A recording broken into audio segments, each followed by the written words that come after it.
Bienvenue chez Obscurlist pour des podcasts de jeux de rôle dans des univers sombres.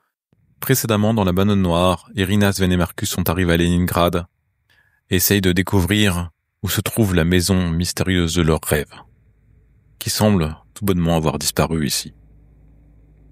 Nous reprenons alors qu'ils sont à côté d'un étrange peintre à l'église de Leningrad et que ce dernier peint une madone dont le visage est celui d'Irina. Bonne écoute de la Banane Noire, épisode 36.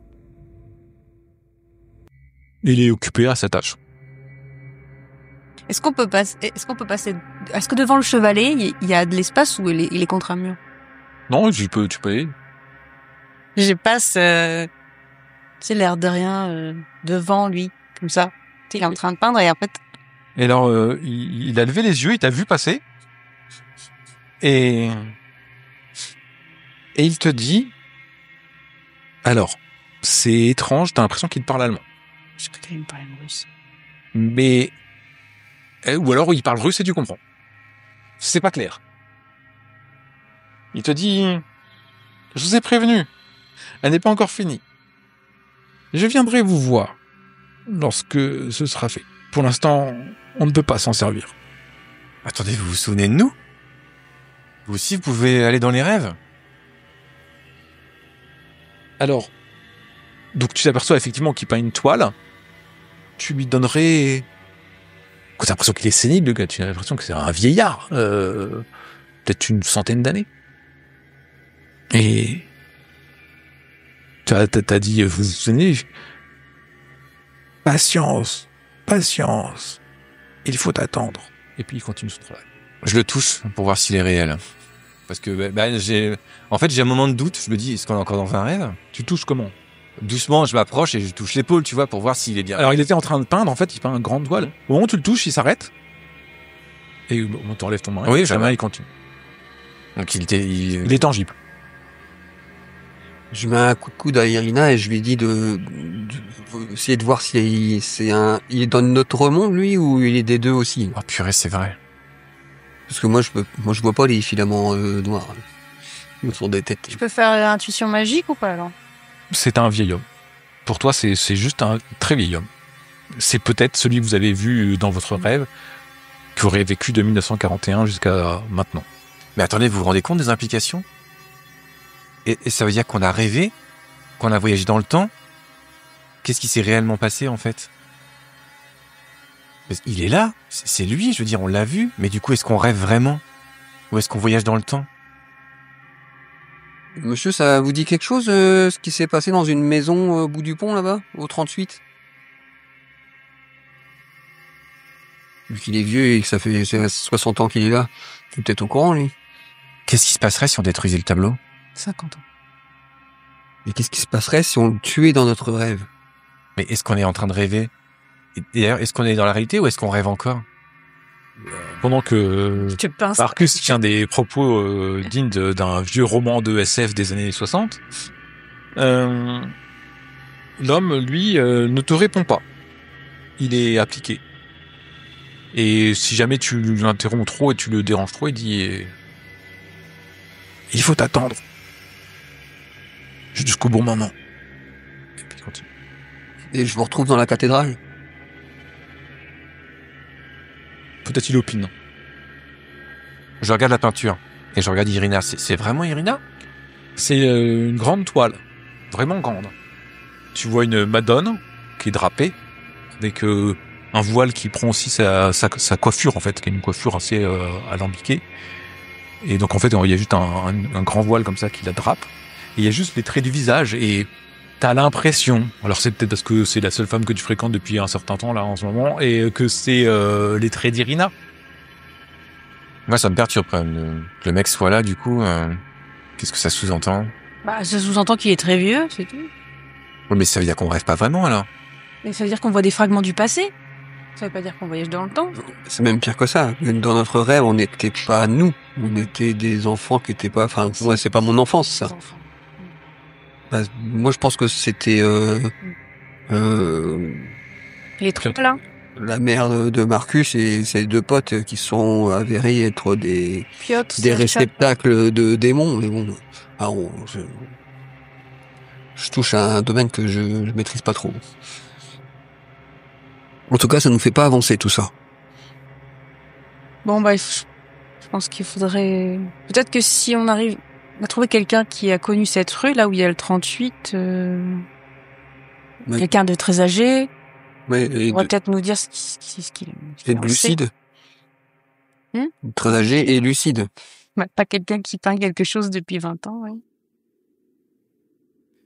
Après, on peut peut-être trouver des photos ou des documents. On n'est pas obligé d'avoir une personne physique. J'ai un flash, je lui montre la poupée quand même au vieillard. Là. Je dis, vous vous souvenez de ça? Alors, il regarde la poupée. À un moment, il s'arrête, en fait. Il s'arrête, il regarde la poupée. Il la touche et tu vois de l'émotion dans ses yeux, mais il dit rien. Et il reprend son travail. Et si j'essaie de me concentrer pour voir si c'est vraiment lui et si c'est pas une autre entité. C'est un être humain qui est avec toi, qui est en face de toi. Par contre, visiblement, la toile qu'il fait est particulière. Il y a une énergie, pas forcément négative. Il y a une énergie dedans. C'est un vrai homme qui est devant toi, qui peint cette toile. Et tu penses que c'est un personnage important pour ta survie. Wow. Ok. Et si on lui demande quand est-ce qu'elle sera prête, ou qu'est-ce qu'il faut faire pour qu'elle soit prête, À chaque fois, il te dit c'est pas le moment. Arrête de peindre, c'est pas le moment, faut être patient. Ouais. Bon, au bout d'un moment, il en a marre. Hein. Il se répond même plus. Hein. Ah ouais, il me répond même plus. Mais vous ignore, quoi, carrément. Bon, il est vieux, mais il a pas beaucoup de patience, quoi. En même temps, on est peut-être un peu pressant.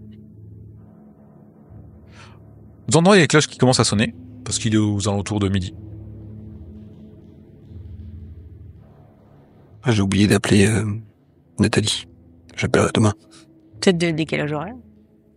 Et dans notre rêve, on avait fait quoi après avoir quitté cet homme? Parce que moi, j'étais resté agenouillé à côté de lui. On s'est réveillé. On s'est réveillé direct. J'ai noté labyrinthe avec des trous dont proviennent un cliquetis. Je sais pas, je me souviens plus. Et ensuite, on avait été au pont, à la maison, et la poupée m'y a amené. J'ai complètement occulté le fait que Irina avait foiré son sort, mais je préfère pas m'en souvenir. Je préfère avoir confiance en elle.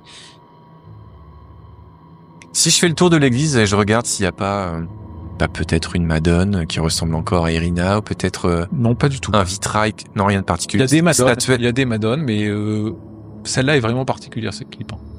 Il y a pas de truc un peu bizarre, un peu glauque, qui pourrait faire référence à quelque chose. Non, c'est les vitraux Tu vois classiques. qu'à un moment, il y a peut-être une partie de l'église qui a été reconstruite, mais que le reste date d'avant la guerre. C'est une église qui a partiellement résisté à la guerre. Donc, du coup, pour avancer, il faut qu'on trouve qu'est-ce qui s'est passé au 38 rue Saint-Poupée, quoi. Donc soit on trouve quelqu'un qui parle allemand, soit on trouve des photographies ou autre chose qui pourrait nous renseigner. Je sais pas, je me souviens plus, c'était un bombardement, non? C'était quoi les catastrophes? Et bon, on sait pas du tout. Dans le rêve? Ah, c'était même pas, d'accord. Non, on sait pas du tout. Dans le rêve, il est... Moi, je me souviens des cadavres gelés, des gens qui mouraient de faim, mais je sais Non, pas s'il y avait un bombardement. Non, c'était la peste. Ah, c'était la peste? Ouais. D'accord. Ouais.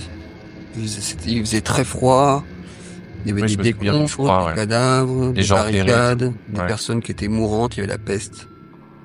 Vous avez très faim. Ah oui, mais... Et on a très faim. J'allais dire ça, mais en fait, on voit les gens qui ont des tickets de rationnement, donc j'imagine qu'il n'y a pas de resto, quoi. Non, mais il y a des hôtels.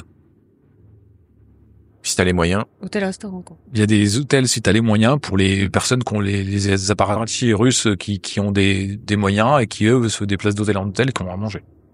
C'est ça qui est terrible. Pas le choix, hein. D'ailleurs, vous avez pas de logement. Hein. Si vous continuez de rester Oui, là. moi, j'ai dit tout à l'heure qu'on essayait d'avoir une adresse, enfin, je rigolais pas, quoi. Est-ce que vous allez manger dans un hôtel? Bah oui, parce que je sais pas pourquoi on a souvent très faim. Il y a un personnel de l'hôtel, le concierge, qui parle allemand rapidement, qui va réserver des chambres pour vous si vous le souhaitez et qui vous indique où se trouve le restaurant de l'hôtel. Vous avez carrément les moyens de vous payer tout ça. Mais c'est même moins cher qu'en Allemagne, quoi. C'est le prix d'un hôtel normal en Allemagne, alors que là c'est un hôtel vraiment de grande classe. Dites-moi, mon brave, nous nous sommes promenés dans une rue. Je me souviens plus du nom. Il y avait deux maisons. Je décris les maisons. Au 38 et au 40. Non, au 36 et au 40. Et j'étais étonné de pas voir de 38. Est-ce que ça vous parle? Je lui décris la rue, les maisons. L'homme a une quarantaine d'années. T'expliques que lui, il est de Moscou, hein, à la base. Il est venu ici à Leningrad parce que pour le développement de la ville, puis parce que il y a la mer à côté, donc. Mais que la ville a subi un siège durant la guerre et donc elle a été reconstruite. Si vous voulez des informations sur ce qui est plus passé avant, je vous conseille d'aller peut-être. Il y a une maison de retraite non loin. Il y a des vétérans qui seront là, qui pourront peut-être vous en dire plus. Le problème, c'est que nous ne parlons que allemand. Je pense que la communication est difficile. Vous n'auriez pas un musée, des photographies ou autre quelque part, des reliques? Oui, mais je pense pas qu'il y ait de. Les musées vont vous parler de la Russie, des Romanov et puis des tsars précédents, mais de Pierre le Grand qui a fondé cette ville. Mais vous verrez pas d'image de ce qui est plus que si c'est ça que vous cherchez. Après, mais il ne reste que la mémoire des anciens. Les anciens peuvent très bien parler votre langue. Hein, Très bien, nous essaierons de faire cela. Merci. Vous mangez, que je suppose que vous allez manger. Oui, oui. La nourriture est moins riche que dans l'Allemagne, même la nouvelle Allemagne réunifiée, quoi. Vous sentez même que là il y a la pauvreté, même si vous êtes dans un pays, dans un hôtel très très chic. Et puis vous avez fini de manger et il est vers 13-14 heures, quelque chose comme ça, ce qui correspond à 11 heures à Berlin. Si si t'en as besoin, mais t'es pas obligé, hein. Si. Bah, je me clipse pour aller téléphoner. Je leur dis, je vais essayer de joindre Nathalie Schild. Okay. On t'appelle le numéro, et t'as toujours le même personne qui te répond et qui t'explique. Tu lui demandes quoi? Bah, je lui dis que c'est Sven. Et que est-ce que il faut arrêter de m'appeler Nathalie à chaque fois. Je lui dis que vous appelez, que vous souhaitez parler. Ça, elle m'a expliqué plusieurs fois qu'elle voulait vous voir. Je lui ai dit que vous ne me donniez pas d'informations où est-ce qu'elle pouvait vous trouver et elle commence à me menacer. Et ouais, dites-lui que je suis en Russie et que si elle veut me voir, il faut qu'elle réponde quand j'appelle. Écoutez, c'est bien un numéro au Danemark là que j'ai. Comment? C'est bien un numéro au Danemark. Oui. Okay. Écoutez, je ferai ce que je pourrai, mais en fait, voilà, je ferai au mieux. Bon, ok, et je raccroche. Et je l'explique à mes collègues. Bon, c'est encore chou blanc, définitivement, et elle est difficile à joindre. Qu'est-ce qu'elle pouvait te donner déjà? Enfin, pourquoi tu cherches à la joindre? Parce que apparemment ce serait une des contacts de la Slava pour la vente de drogue et d'armes au Danemark. Et donc bah voilà, trouver des informations. Si c'est une porte d'entrée, même si c'est une criminelle a priori, mais si c'est une porte d'entrée pour avoir plus d'infos. Oui.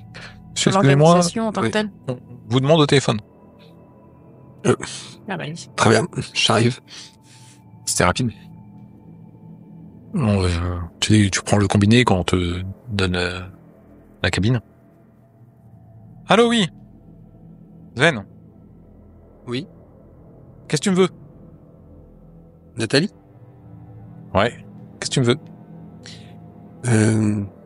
Excuse-moi de te déranger. Je suis sur une enquête là en ce moment et ton nom est ressorti.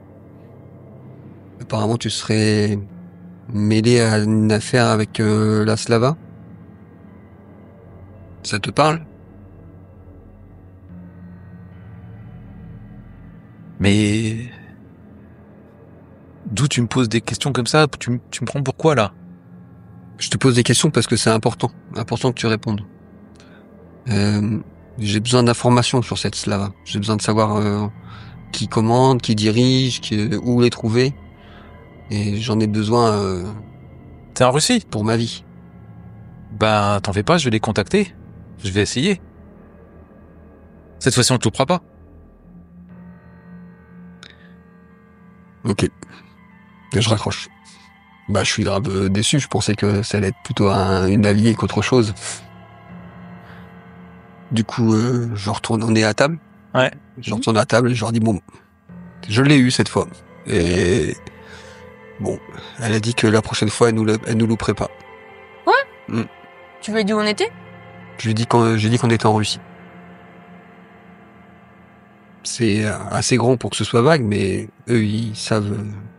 Comment ça, assez grand? Elle vient de t'appeler. Elle sait qu'on est là? Et c'est à quel hôtel on est, effectivement. Mais attends, tu nous as vendu. Je pensais que c'était une alliée, moi. Ça, Je vous ai pas vendu. Ça fait un Mais faut moment qu'on que parte, je cherche à avoir des informations sur elle. Il faut qu'on parte. Eh ben, partons. On a le temps de finir de manger quand même, mais... Oui. Bah, on essaye de trouver une personne âgée qui parle un peu allemand. Savoir ce que c'est ce bâtiment. Et puis, moi, je vais encore après l'étudier pour voir si ça me parle un peu plus. Et puis, si vraiment ça n'avance pas, ben, on part sur Moscou. Ah bon? On rentre pas? Rentrer pourquoi? Pour mourir? Bah, Tu veux pas venir en Russie, maintenant qu'on y est, tu veux partir. bah ouais, mais maintenant on est recherché. Ben, on est recherché partout, de toute façon. Tu veux rentrer où? En Allemagne? Ah, c'est super. Je connais pas bien la vie en Pologne. Je sais pas si à Cracovie, on y vit bien. On devrait aller en France, il paraît que c'est pas mal. Ah bon? Moi, je parle pas français. Dans les années 80, C'est pas les gens qui se lavent pas, c'est ça? Respecte rien, c'est français. Ça marche pas dans les clous. Donc, vous finissez de manger et vous sortez de l'hôtel. Ok. Du coup, moi, je suis un peu inquiet, donc je surveille un peu de temps en temps, à gauche, à droite. Il nous a refait une crise d'angoisse. S'il y a pas une voiture qui passe ou un... On va pas lui dire la vérité. C'est notre gamin. Tout va bien. J'avoue pas avoir bien compris ce que souhaitait faire Sven avec toute cette histoire. Bah, il s'est planté, quoi. On sait que... Bah, moi, à mes yeux, c'est quelqu'un qui était plutôt intelligent, stratégique, et je sais pas ce qu'il a fait, là. Je pensais trouver un atout, et finalement... Vous allez où? Eh ben, à l'association des... C'est un combattant. Exactement. Ou à la maison de retraite, je sais plus ce qu'avait dit le gros... La maison de retraite des anciens combattants. Vous allez rapidement à la maison de retraite qui est non loin, vous demandez à rencontrer quelqu'un peut-être qui parle allemand. plus vieux, qui parle allemand et qui a vécu les événements de la guerre. Et on vous amène jusqu'à un petit homme. Il a une espèce de touffe de cheveux blancs comme ça, il hirsute en l'air. Il a un uniforme sur lui, très usé. Il a des médailles, l'ordre de Lénine, etc., qui sont affichées sur son... Et il est dans sa petite chambre, et qui partage avec un autre individu qui n'est pas là actuellement. Mais vous voyez qu'il il est tout sourire, il écarte les bras quand vous arrivez, et il parle avec un fort accent russe, mais en allemand. Je suis tellement content de rencontrer des personnes qui s'intéressent à mes souvenirs. Asseyez-vous. Merci, monsieur. Il vous présente. Alors, il y a le lit de son camarade de chambrée. Il y a une petite chaise et alors que voulez-vous savoir? Il commence à ouvrir un bureau dans lequel vous voyez s'amasse une quantité de papiers, de souvenirs de guerre, de choses comme ça. On a peut-être dû lui ramener un truc, non? Qu'est-ce que je t'ai pris de musique? Un truc à manger, un truc comme ça. Une fois que la porte est fermée, en fait, il a une espèce de... C'est une pièce qu'il partage avec quelqu'un d'autre, mais ça reste une maison de retraite, mais il a son intimité aussi quand même. Et vous voyez, il ouvre un petit... dans son bureau, dans son espèce de meuble comme ça. Sur le côté, il y a une trappe. Il ouvre la trappe une fois que la porte est fermée, et il sort... une bouteille de vodka. Vous cherchez 3-4 verres, il les met, et il vous sert de la vodka. Et, ah oui, alors, qu'est-ce que je peux faire pour vous? Il vous remplit des verres de vodka. Moi, je bois la vodka. Il vous entend, à chacun. Et il bocusette le sien, il sort ses reins. Sec. Ça réchauffe. Bah, écoutez, ça fait plaisir de voir quelqu'un qui a envie de se replonger dans ses souvenirs. Parce que justement, en fait, on voudrait pas vous déranger, monsieur, mais on est très... Lemnovitz. Monsieur Lemnovitz. Lemnovitz. Je lui cite le nom de la rue. Je lui dis que visiblement il y a un de nos ancêtres. 1941, c'était une année terrible. Oh là là. Est-ce que vous voyez cette rue là? Il faut que je vous parle de cette année quand même. C'était terrible. On a subi le siège des Allemands. Alors, je sais bien que c'était pas vous, mais c'était pendant un nombre de jours, plusieurs centaines de jours. C'était incalculable. Et nous avions faim, la famine. Tout le monde... c'était...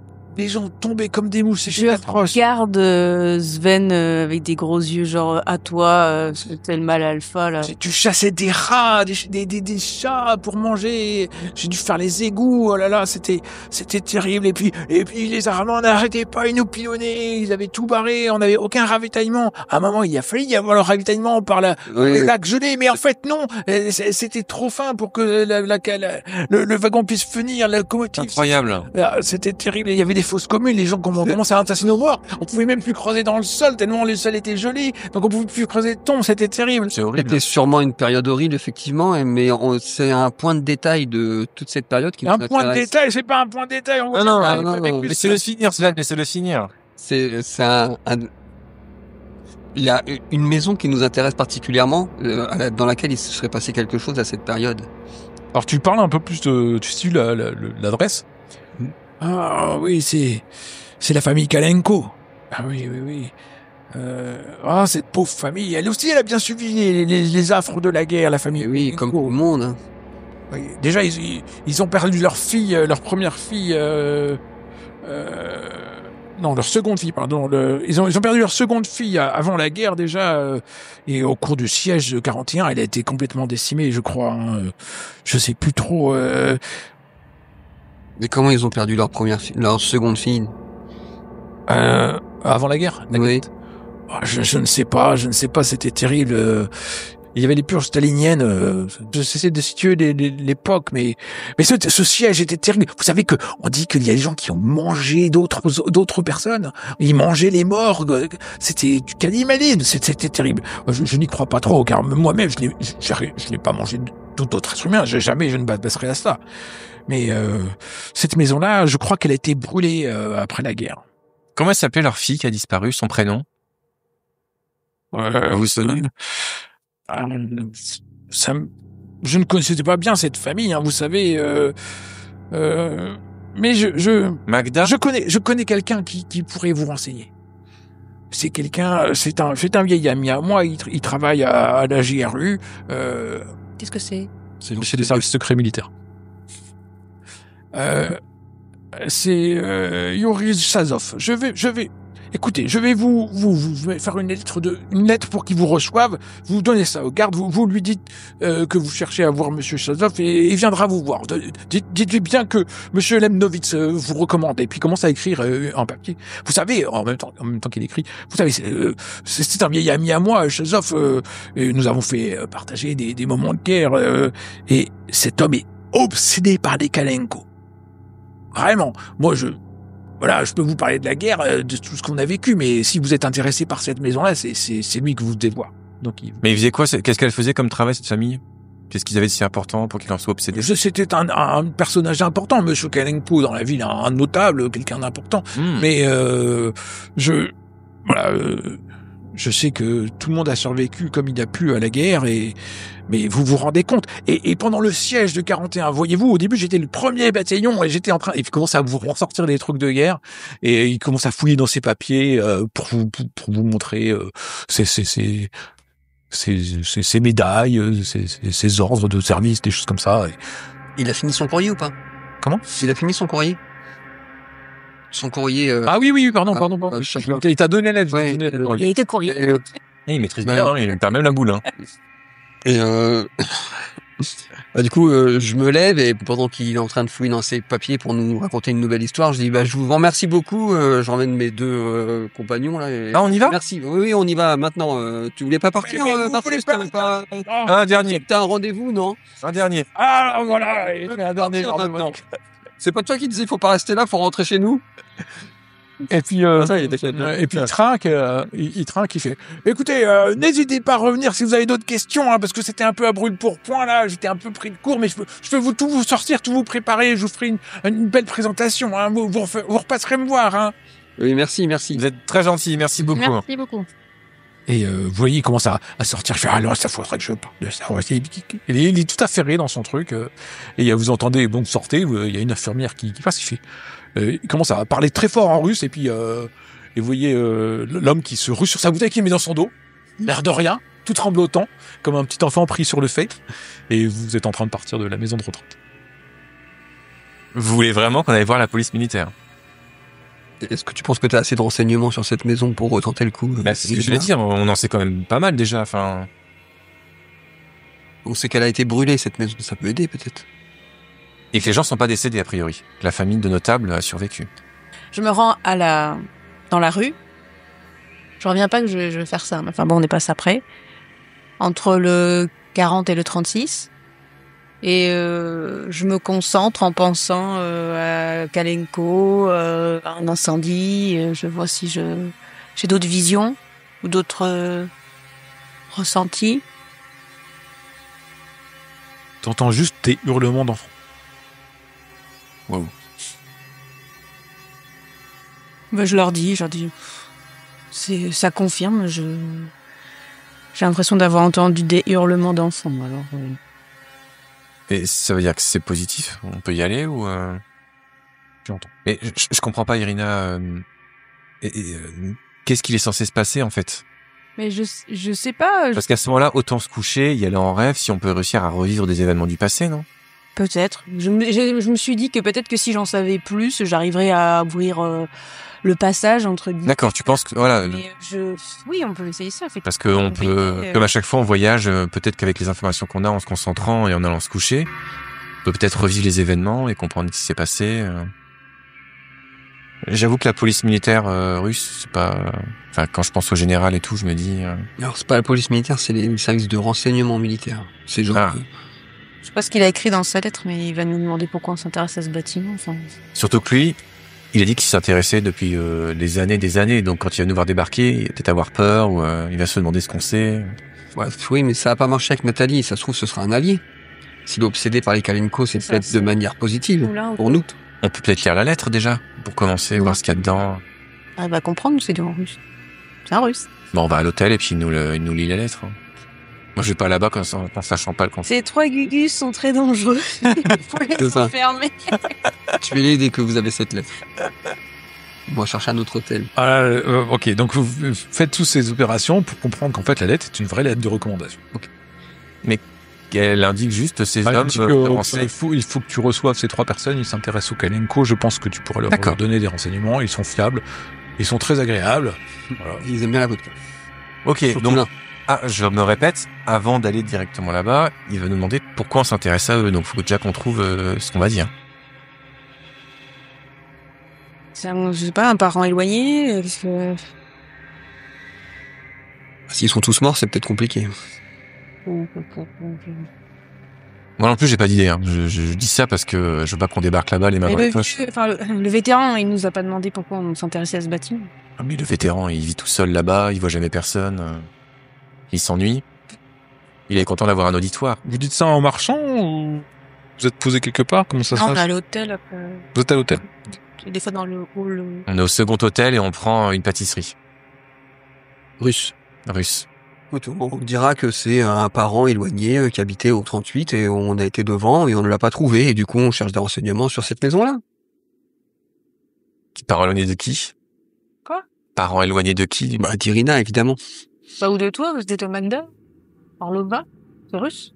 T'as retrouvé ta vraie mère qui était russe et qui... Elle est décédée, tu cherches son passé à découvrir qui elle était parce que finalement t'es né. Et elle leur habitait dans la ville. Et On lui vous- qui a enquêté. Vous êtes en train de parler, on vous amène un gâteau. Leningradsky. C'est un gros gâteau, donc c'est à base de beurre, une carte comme une pâte brisée avec de la crème au beurre au chocolat et du au cognac. Oh purée, au cognac. Vous êtes dans un bel hôtel. Et s'il est pas de mèche, la raison pour laquelle on vient, ça va peut-être lui suffire qu'on s'intéresse. On verra bien. Peut-être que je suis trop suspicieux, que je me pose peut-être trop de questions, effectivement. C'est bien le truc sur ta Mais tête. je sais que c'est une autre question que tu te poses, ça, encore. On était les amis, on t'accompagne dans ce Chemin de deuil. voilà, ce voyage pour te soutenir. Et puis moi, je suis historienne, gna gna gna, et puis voilà. Donc vous vous dirigez vers l'immeuble. Oui. Vous avez vos armes? Non, Vous avez mis où? À l'hôtel. à l'hôtel.